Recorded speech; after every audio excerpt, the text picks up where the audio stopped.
sa diri highlights din.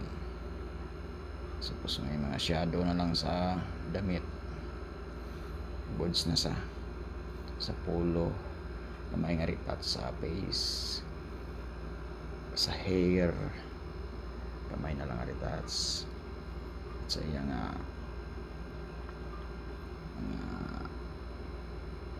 bulak may ritats pa kita da guys. Continue watching lang by Arts TV2.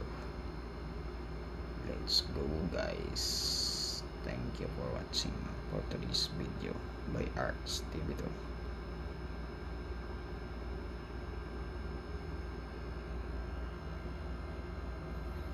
May retouch pa ta nga konting retouching da